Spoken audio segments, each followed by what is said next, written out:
Okay, guys, how you doing? So I want to take a look at week three. Welcome to week three, and your comments are all in submitted for week two for the second assignment for week two. Sorry, some of them took so long traveling and that. So, oh, by the way, Merry Christmas, everyone. But now that things are back to normal, I expect to be right back on track. I want to give you guys some things to work on, while you're on break. So let's take a look at week three, assignment one. First of all, I want to talk about week three and specifically the lecture materials. Start with what's yours and what's not yours. And don't forget about these links in here. They're all pretty important. They're nice. Um, they really bolster the course lectures very nicely. So go ahead and try to look as many of those as possible. Then you have a couple of basic copyright points, and then some tips on crediting your work, copyright-free material, and now academic honesty and related resources. Now, listen, I want to talk about something here real quick about why is this so important? Because look, the truth is this: is that you guys, if you submit your portfolio to somebody, and I just have something really annoying. Okay, sorry about that. If you submit your portfolio and it's not properly credited, the viewer is going to know that immediately, and they're going to wonder why it isn't. Okay, for instance, if I see a portfolio that's not credited, first thing I think is, okay, does this designer, I'm talking about professionally here at my studio, does this designer not know how to credit work? Or if it's not credited correctly, I wonder, well, this is very unusual because the research hasn't been done here. And immediately, that candidate is in the B pile.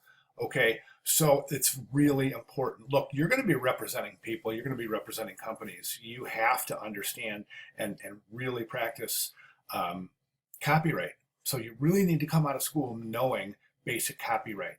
Okay, so let's jump into developing the U, and that's pretty much your guys's. That's your inventory work. Okay, you guys are doing great on those. Just keep doing exactly what you're doing. Crafting U, midterm evaluation. You guys probably already saw that. And then let's jump to week three, assignment one. I'm going to stick with the 85% portfolio work, 15% writing formula that I presented to you guys last week. I think it's the best way to go. You need a lot of time. Those of you who have been emailing me and commenting that there's a lot of work here, and it's the word daunting comes up quite a bit. And I get it, man. I completely get it. But keep in mind, those of you who are going to go on to other degrees, more advanced degrees, and go into the actual field, or possibly to a master's, or whatever the situation is it only gets more intense from here. So you have to know this. It's a very, very, very intense process, as it should be. You're showing a potential employer or a potential client your work, and there is a right way to do it and a not right way to do it. So this is historically and statistically speaking, folks, what works, what doesn't. So when I say things like don't use white backgrounds on your, sorry, only use white background on your portfolio, it's because that's what the industry expects from student portfolios. All right, why? It doesn't matter.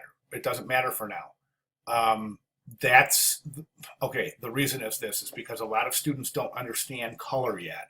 So putting a portfolio on anything but a white background page is going to really, really affect the work in negative ways. And that's very truthful. So we try to eliminate that in these brief couple of weeks. So we eliminate anything that could possibly distract our work, and color backgrounds are one of those things. Okay, so that's week three, assignment one, self-explanatory, written. Week three, assignment two is asking for week two, assignment one, week three portfolio items listed from. Okay, this is really confusing. I know it is. I apologize. But anyways, the idea is this, is that you go to the portfolio audit form, okay? and you take a look at what week we're on over here this week. Well, here, let me bring that down so you guys can see it. Okay, portfolio audit form. And then here where it says week number, we're going to go down to week 3 and see that we have corporate identity, 2 corporate identity pieces, a web and digital media, and a publication design. So then we're going to go over here and we're going to find those items over here and find out what's actually required. For example, web and digital media is the functioning website, multi-windowed, must be your own functional, and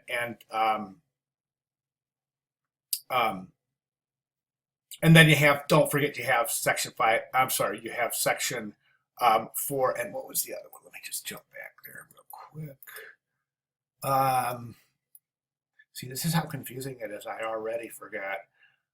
Publication design, web and digital graphics design. So if you go over here to publication, there's what the requirements are right here. Okay. And then so on and so forth. So just to make sure that you know where the requirements are. Now, what I want to do is I want to show you guys real quick a portfolio. And this is what I want you guys to start thinking about, specifically after week 2 when I'm commenting on, we got to get this nailed down, the background page, the page that's housing, that's holding the portfolio. Okay, so look at this presentation and note how everything is lined up. And now note that this is not the print presentation, it's the digital presentation, okay? It's good work. I'm going to go through it kind of fast because I don't really want you guys to look at the work as much as I want you to look at the layout. So let's go ahead. Okay, social awareness, just saying what it is, the name of the piece, and what category it is. That's it. Now, if you note, that's not going to change. That stays the same. That text area stays the same throughout the entire presentation. Okay, just keep looking right down here. Okay, let's go back up to the top. All right. So, and then note the white background page. Let's go through the portfolio style chart with this quote. And it actually, I absolutely love this. Is one of my favorite quotes anyway. So you can think about opening your portfolio with a quote if you'd like. Do so, use restraint. Page 1, social awareness. Good opening shot, macro shot of the poster, because it's enough that's going to capture somebody's attention going, wow, what is that? Okay, then the next page is the poster, right? So now we see that that was an introduction to this section, okay? And that all that is right there is a macro shot of that. So in other words, this student printed this piece out and photographed it, okay? Note the area that the work stays in on each page, all right? Note this square, this rectangle right here, all right? Note how it doesn't change at all from page to page. It's the same rectangle, okay? Now the boundaries might change, but every implication is that that is the outer, right? That's the outer rectangle. That's the playing field. This is the area we introduced the work. Okay. Oh, just real quick. All right, let me show you some of this work then. Here's poster designs, and look at the presentation. Okay. Then we have this was another, what was this piece? POP. Oh, this was like I think it was like a process book. But anyways, advertising promotional design. And this piece was actually mocked up. This is a digital mock-up of what the POP would look like. These are the actual box that product came in. This was also mocked up. It was printed out and assembled and photographed, okay, and assembled in a way that it follows this grid beautifully.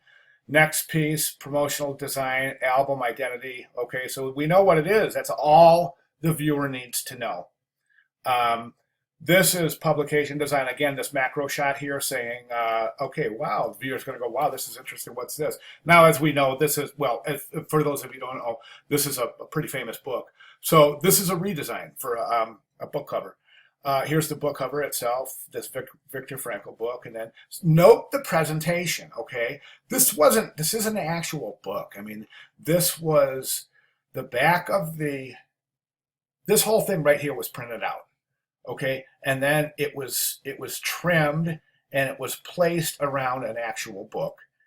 Well, actually two of them, as you can see here, and it was photographed. No, actually, that was probably photoshopped, one over the other with the created shadow. Yeah, that's probably exactly what that was. And then this text in here this is just a photograph of text that was credited at the end of the presentation. Okay, here is a corporate stationery.